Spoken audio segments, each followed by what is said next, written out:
So this paper and this talk is interested in descriptive or hermeneutical accounts of our gender thought and talk. So it's not about revolutionary or ameliorative accounts of how we ought to think and talk about gender, but rather of accounts of how we do in fact think about gender and the meaning of our current gender terms, our current gender concepts rather than the gender concepts we should accept. And recently there's been quite a bit of interest in this kind of descriptive project.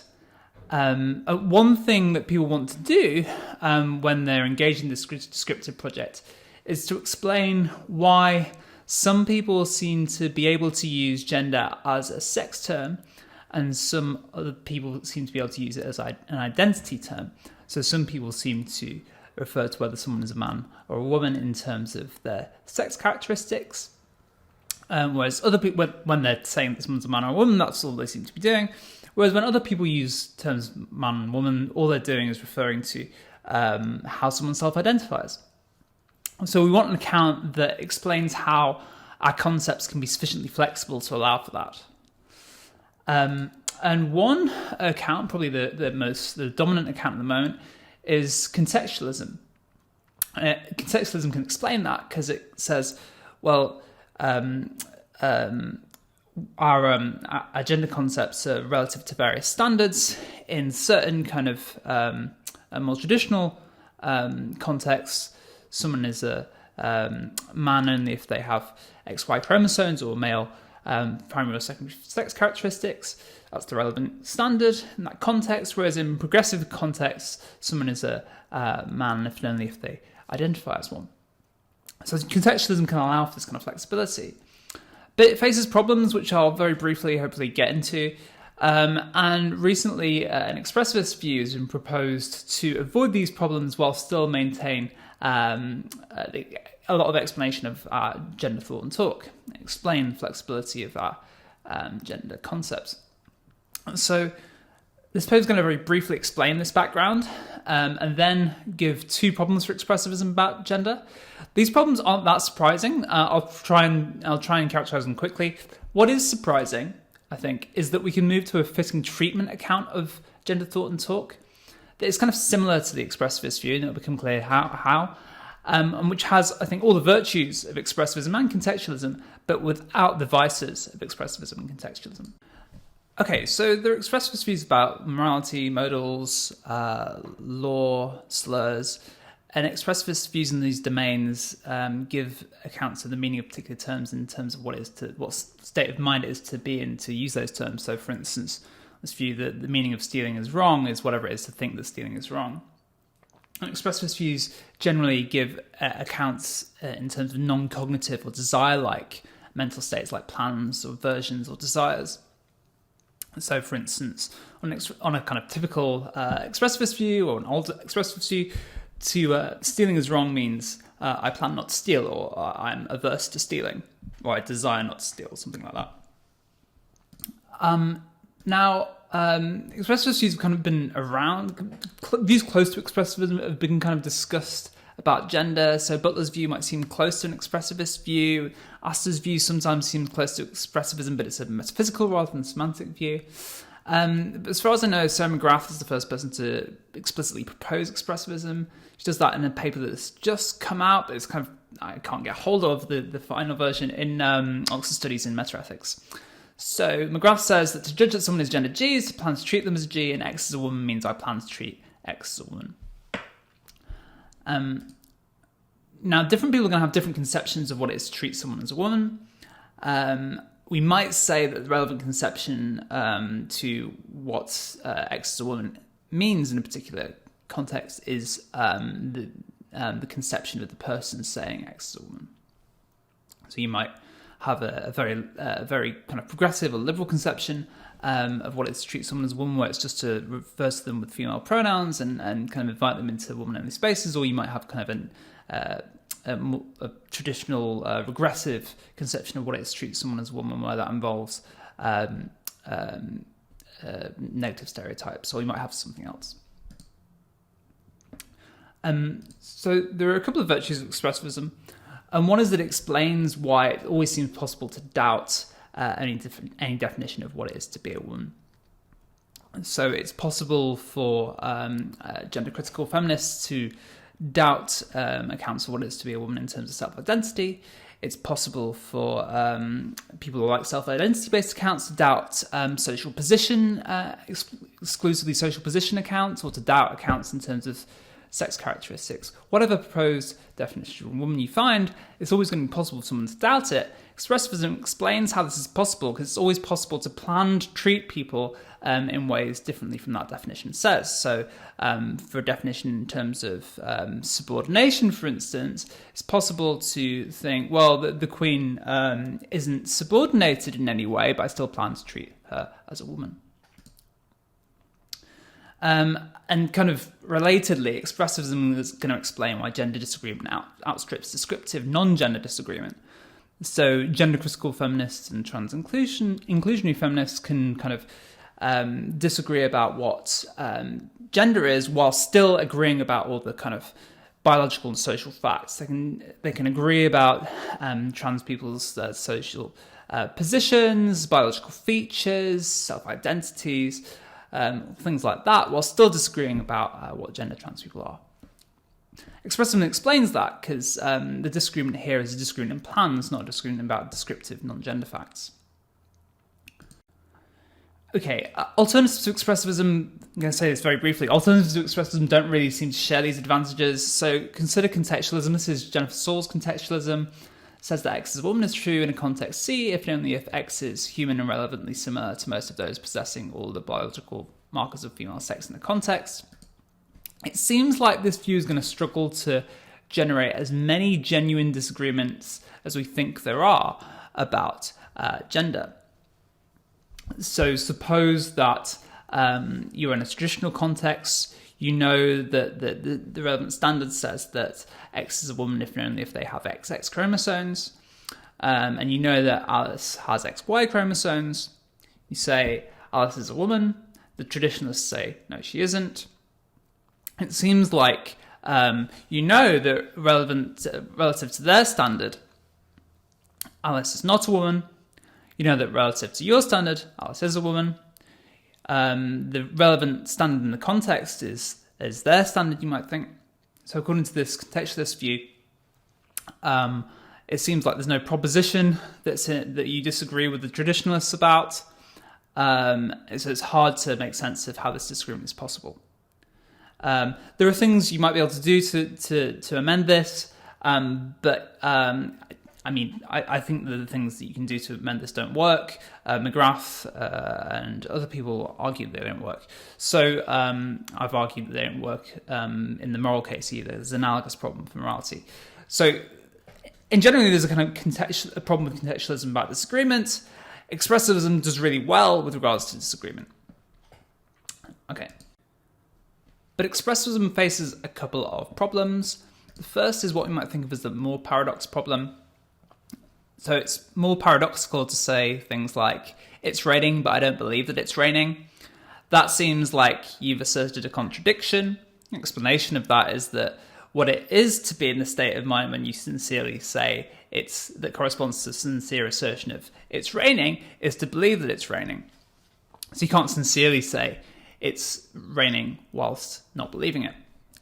Now, it seems like we can judge that someone is not a woman, but plan to treat them as a woman due to the bad consequences, for instance, of our failing to treat them as a woman. So suppose that you hold like a biological sex-based account of gender.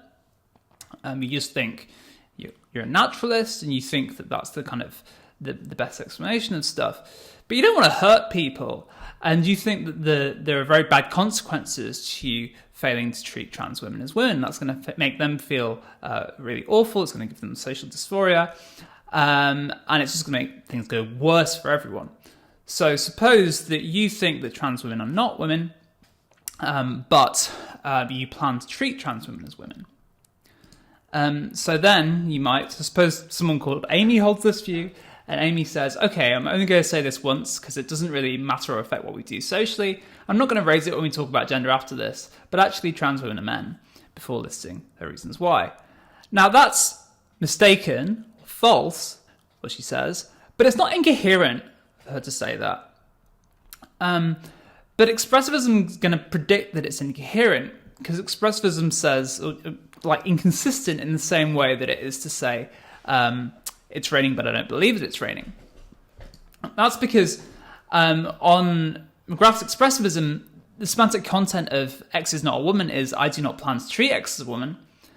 But Amy says that and says that she plans to treat she says that trans women are not women, but then says she plans to treat trans women as women in all contexts. So according to McGrath's expressivism, there's a contradiction in what Amy says, but that doesn't seem right. And remember that expressivism is a descriptive hermeneutical view of our actual thought and talk. So if we don't think there's a contradiction there, that's a problem, because we should, because it's a descriptive view about our actual concepts and actual thought and talk.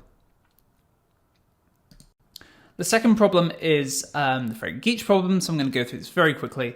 So the expressivist views about morality and slurs, for instance, face the Frege-Geach problem. The Frege-Geach problem is just how to provide an adequate account of the meaning of terms the relevant expressivist view is an expressivist about in embedded context. So in questions, negations, conditionals. So the idea here is that the meaning of is wrong functions the same in conditionals, negations, and questions. For instance, stealing is wrong seems to mean the same thing when it's like, if stealing is wrong, then lying is wrong, or whether you ask, is stealing wrong, or whether you say stealing is not wrong. Meaning seems to be the same when embedded in conditionals, negations, and questions. The same thing is going to... And expressivists have faced problems explaining how the meaning can remain the same in embedded contexts. So you'd think the same problem is going to hold for expressivism about gender, since is a woman seems to maintain the same meaning when embedded in conditionals, negations, and questions. Alex is a woman seems to mean the same in Alex is a woman, as in Alex is not a woman. Is Alex a woman? And if Alex is a woman, then Beth is a woman.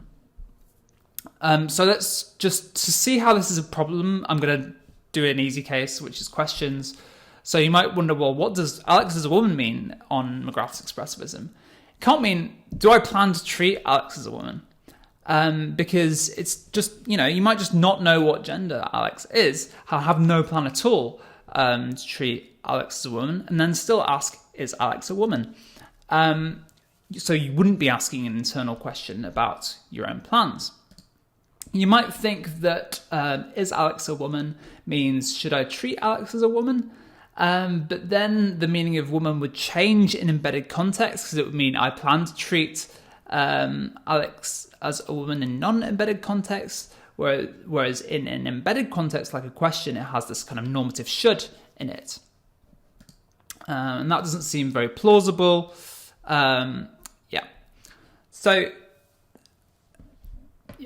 Because the meaning doesn't seem to change when embedded. Okay. I'm kind of agnostic about how serious those two problems are for expressivism about gender, thought, and talk. But what I think they do is motivate and move to a view that doesn't face those problems, but does share the advantages and virtues of expressivism. That view is, I think, the fitting treatment account, which says to judge that someone is gender G is to judge that it's fitting to treat them as G.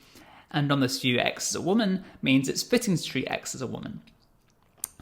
Fittingness normally gets explained via fitting attitudes. So fitting attitudes are attitudes that are merited by the object that their attitude's towards, or that that object is worthy of or deserves, or that are kind of correct in a certain sense. So for instance, fitting admiration is admiration of the admirable. The admirable person or the features merits admiration. Fitting envy is envy of the enviable.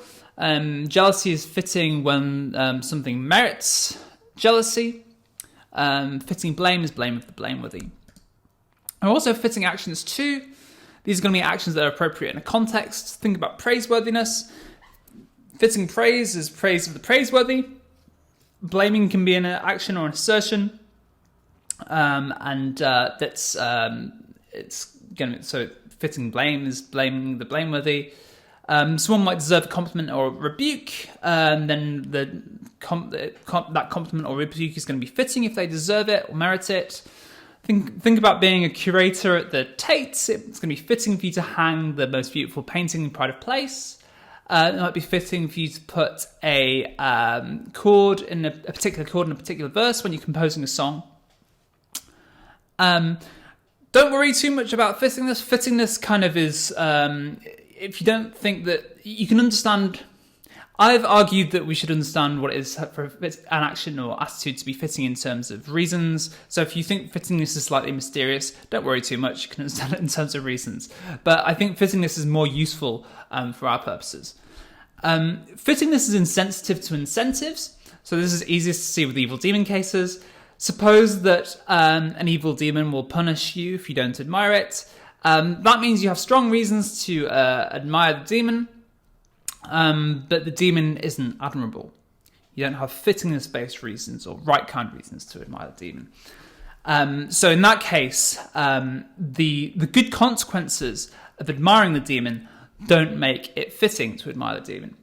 Similarly, suppose that you work at an Amazon warehouse and Jeff Bezos is going to visit your warehouse. Your boss will punish you and dock your pay if you don't praise Bezos when he visits. That doesn't make Bezos praiseworthy. Might give you good pragmatic reasons to praise him, doesn't make him praiseworthy. Or it might be that, suppose that you're a judge and the defendant is guilty, you think that they're a criminal, but they have something on you, and if it comes out, it'll be worse for everyone. So it might be the case that you shouldn't treat the criminal as a criminal, and you plan not to. You let them go free, and perhaps you should let them go free. That doesn't make it fitting for you to fail to treat the criminal as a criminal. So fittingness is insensitive to incentives. That means the fittingness of firing is not determined by the good consequences of firing, where fire is an action or attitude. Now this means that the fitting treatment account is going to avoid expressivism's problem with people who judge that trans women are not women, plan to treat trans women as women due to the bad consequences of failing to do that. So it's going to avoid the Moore-paradox problem. And that's because a person like our Amy character is going to judge that it's not fitting or correct to treat trans women as women, but that she should treat trans women as women. So she plans to do what she judges that it's not fitting for her to do. So the fitting treatment account will actually predict that it's possible for there to be people like Amy who plan to do something that they don't think is fitting to do. That's what might happen in our Bezos case. You might praise Bezos, plan to praise Bezos, thinking that planning to do so and thinking that you should do so for the kind of sake of your own well-being. For prudential reasons, but you don't think it's fitting to praise Bezos in that case. So the fitting treatment account avoids the Moore-paradox problem for expressivism. It also avoids the Frege-Geach problem. So the Frege-Geach problem is only a problem for expressivist views, according to which only problem for views that kind of can't explain what talk about a certain thing is in terms of beliefs, but the fitting treatment account can explain gender thought and talk in terms of beliefs. So it can say that judgments about gender consist in beliefs about how it's fitting to treat someone. How does this work with questions? So the question case was the problem for that was the case study of the problem for expressivism. It's like, is Alex a woman mean if we adopt expressivism and we didn't find a plausible account? We have a plausible account in the fitting treatment view. Is Alex a woman means, is it fitting to treat Alex as a woman? And the meaning of is a woman is preserved in the question and in the normal assertion. So Alex is a woman means it is fitting to treat Alex as a woman. Whereas is Alex a woman means, is it fitting to treat Alex as a woman? So no Frege-Geach problem here. I also think that the fitting treatment account has the virtues of expressivism and contextualism. So it's going to explain why gender disagreement outstrips agreement about all non-gender facts. That's because disagreement about fittingness outstrips descriptive facts. So we might agree about all of Jeff Bezos's properties, but still disagree about whether he's admirable. And it's going to explain why it's coherent to doubt any social and natural definition of woman, of what it is to be a woman. That's because it's possible to think for any kind of social or natural facts that there are people who it's fitting to treat as a woman who don't have those features, or there are people who do have those features who it is not fitting to treat as a woman. And it's not going to face problems capturing genuine disagreements about gender as contextualism does. That's in our traditionalist and non-traditionalist case. We think that it's fitting to treat trans men as men. The traditionalists think that it's not fitting to treat trans men as men. There's a genuine disagreement about how it's fitting to treat people there, and that is what the disagreement about gender consists in.